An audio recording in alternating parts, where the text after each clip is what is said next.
Alright, so before starting, I wanted to truly thank you with the bottom of my heart for reaching 500 subscribers on my channel. It's truly something unthinkable for me, you know, as a person who never ran a YouTube channel or anything else. This is my first time ever going public like this with my skills, to share my knowledge and skills with y'all. So, yeah. Anyways, enjoy the video. Yo guys, it's April Fool's Day, but don't worry, I'm not gonna be fooling you today. We're gonna be continuing our AK-47 series, and today we are making the barrel. Yeah, first I wanna just tell you that I'm sorry for this long wait, because, well, if you're watching my community tab on YouTube, you probably know that, well, some serious stuff happened. I just didn't have the opportunity to make videos. But anyways, I'm back, and yeah, today we're gonna be making the barrel, so let's get right into it. So first thing you want to do, you're gonna select the hand grip, you're gonna select these two faces, you're gonna press Shift-D to duplicate them, and P to separate them into a different mesh. Okay, you're gonna join it by pressing Ctrl-J. So now, as you can see, it's one object. Now remove the materials from this one and just merge these vertices over here and dissolve this, so you just get this one simple face. Now we're gonna scale this down just a little bit, extrude it, extrude, scale it up, extrude it once again, and bevel it with like 3 segments. So now we're just gonna make this upper part, so add your 3D cursor onto this face, add a simple circle. Now if you don't care about your poly count, you can crank it up to 32 just like me, because yeah, I'm not planning to use this model in any games or stuff, so I'm gonna leave it at 32.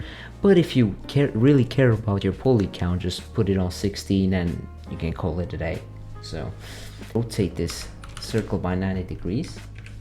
Okay, and we are going to scale it down just so it matches the reference. So now you're going to extrude this and you're going to fill this face.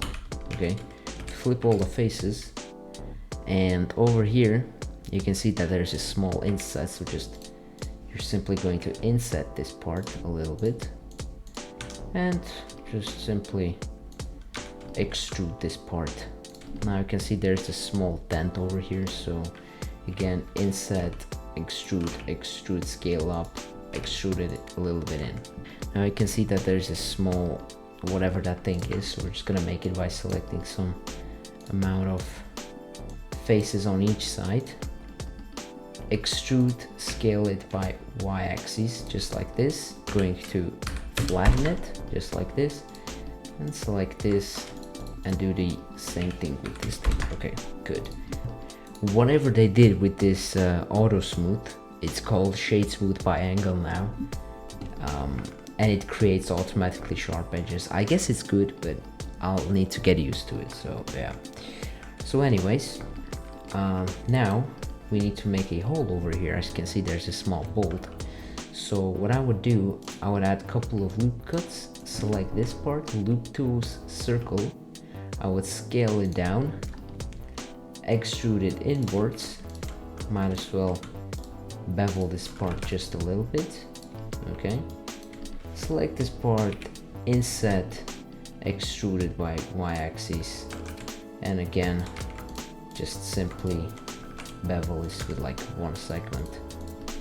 Okay, this looks good. Now we're just going to symmetrize it. Now if you don't have this add-on, it's called hard ops, it doesn't matter, you can simply just apply a mirror modifier, but yeah, I feel like using this. So what I did here, I'm just going to dissolve this over here, we don't need that. Okay, good. Now what I'm going to do this part, as you can see, this part doesn't have this simple whatever this thing is, bolt, I don't know, so it's gonna be much easier to do. Take the circle over here, I'm going to Shift-D to duplicate it, P to separate it into a different object, and I head back. I'm going to put it somewhere around here, extrude it by x-axis, fill this face, inset a little bit, and extrude it. What I've noticed, this bar is a little bit thicker than it should be, so I'm just going to simply scale it down. Scale it down just like this. Pull it up just like this. Okay. Looks pretty good now. So yeah, you can apply it shade smooth to this. And I'm just going to add a bevel over here. Okay, just for a little bit more detail. Now, as you can see, this part is a little bit weird, but it's quite easy to do. You're gonna need to use booleans with it for it. So first thing what you gotta do, you're just gonna pull this a little bit in, just so we're sure. Now, you're going to put your 3D cursor somewhere here, and you're going to make a cylinder with 32 vertices, or once again, if you care about your poly count, just put it at 16. It doesn't really matter, because you're gonna apply shade smooth to it. Scale it down just so it's a little bit thicker than this, and delete these faces back there. Now you would want to select this part and move it just over here. Okay, now take this part, take the cylinder that you made, put your 3D cursor over here, Shift D to duplicate it, make it a separate object, and snap it onto the 3D cursor, and just move it backwards and snap the vertice just like that. Now it's perfectly aligned. Okay, now what you're gonna do, I'm going to isolate these two. I'm going to delete a couple of faces over here, same amount over here, delete the faces. Now you want to join these two objects and just simply fill these faces just like this. Alright, and now what you're gonna do, you're gonna want to fill this face just like this. So you get a 1/4 over here and 2 end guns over here. You don't need to fill this this one yet. Now add your 3D cursor over here, add a cylinder, rotate it on x-axis, and you're going to want to scale it down just so it matches this curve over here. It doesn't have to be that exact, but yeah, something like this should be good. And now if you apply boolean just like this, you apply it, you can delete this, you get this beautiful curve over here. Though the shading is a little bit off, but we're gonna fix that just in a minute by simply sliding some vertices just like this and merging everything. And now what you're gonna do, you just simply wanna join the vertices by selecting 2 of them and pressing J to join. Over here I'm just going to add some loop cuts just so it supports the shading. Whenever you see the shading issue over here, you probably just didn't merge everything. As you can see, this is not perfectly merged, so you're gonna slide it in and merge it. Now what I'm going to do, I'm just going to select this down part over here. I'm just gonna move it a little bit back just like this. Fill this, of course, with an angle just like that, and shade smooth. I'm gonna take this face over here, gonna inset it slightly. Okay, and you're going to extrude it by the x-axis all the way out like this. And yeah, you get the basic shape of the barrel now. And as you can see over here, the iron side is like a separate cylinder, so we're gonna do that by adding a loop cut on this one, selecting the faces over here, Shift D to duplicate, P to separate the selection, and now we're gonna select the barrel, and we're going to of course dissolve these loop cuts because we don't need them. Now I'm gonna take this, you're going to scale it, and let's put our pivot point to medium point, scale it up, but not with the x-axis, so press S to scale, Shift and X to scale on all axis except the X one, and just scale it a little bit, okay, just so it stands out. Now once you have done that, you can select some amount of faces over here. You might as well select another one. Okay, you don't want it to be too thick. I think, yeah, this should be enough. So delete the faces and fill it with one single face. You might as well want to pull this up a little bit. Now what you're going to do, you're just going to extrude it upwards again, and align it with the blueprint, just a shade smooth. And now we want to make the iron side basically. So what I'm going to do, this is my method, I'm going to add 2 loop cuts over here. Put your 3D cursor over here. Once you scale these two, select one of this, delete the faces, select this ship that we got here, open this tab and select the spin tool, select x-axis and just spin it just a little bit, and just play around with the sliders over here, move them to the side and stuff. You know, you just want to get that perfect shape. I'm gonna do it like 6 steps, I guess it's good. And just fill this last face and shade smooth by angle, and I'm just going to symmetrize it just like this. Great. And now simply over here, just select this face, inset it, scale it on x-axis, move it on x-axis, extrude this part up. You might want to as well scale it on y-axis and move this edge the x-axis just a little bit. Great. Now this might not be perfect and you might want to just play around with it, but it's enough for me, so whatever. I'm gonna select both of these faces, I'm gonna inset them just a little bit. Gonna right click, loop tools, bridge. So it's gonna make a simple bridge over here.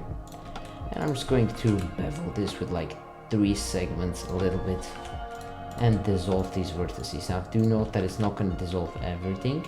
It's gonna leave 2 edges connecting to one of the vertices just because, oh, Blender is working that way, so yeah. Okay, so we got this part, and now I'm just going to simply make a hole in the barrel, just like that. Now I'm also want to fill the face over here.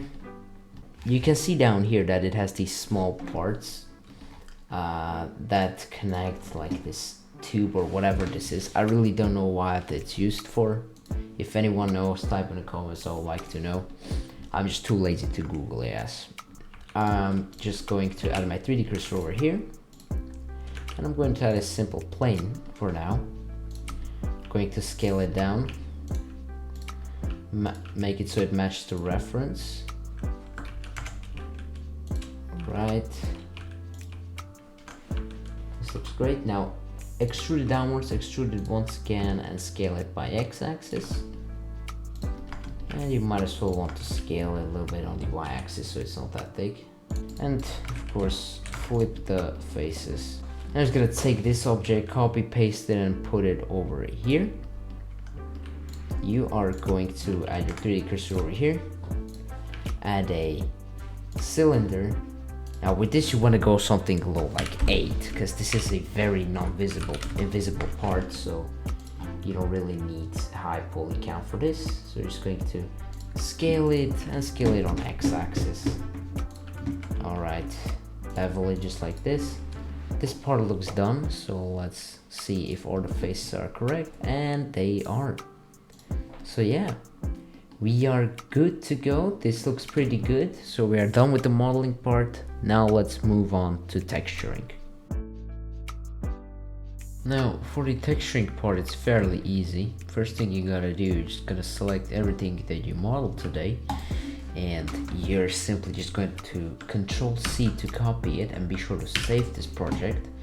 I'm gonna open it in a brand new scene. Gonna paste it in, and you just be sure to not move anything. Now we're gonna start UV unwrapping this thing. Fairly easy, just add seams on the sharp edges. And on these cylinders, just be sure to add an extra seam on this side. Just because it's a round object, you gotta add these when you're unwrapping. Add an extra seam, for example, down here. And if you've done everything correctly, you should see a beautiful unwrapped surface like this. And in my case, I did it correctly, so I'm good to go. I'm gonna do this lower part, it's much easier actually. Just add seams onto whatever sharp edge you see. And on the end, just add a extra seam down here. Mark seam, great. And if you've done again everything correctly, you should see the beautifully unwrapped object like this. Again, nothing special here. Select the sharp. Oh my god, it selected everything by itself. Select everything, mark seam just like this. And as you can see, we got a mistake over here. It's because we didn't check these. Mark seam, UV unwrap. And over here, since it's a loop, we gotta add a extra seam over here. And this part looks good. Oh, it didn't unwrap this part, so we're just gonna do that real quick. So you're just gonna select the sharp edges. Seaming is actually pretty damn easy, to be honest. You just gotta know the logic behind it.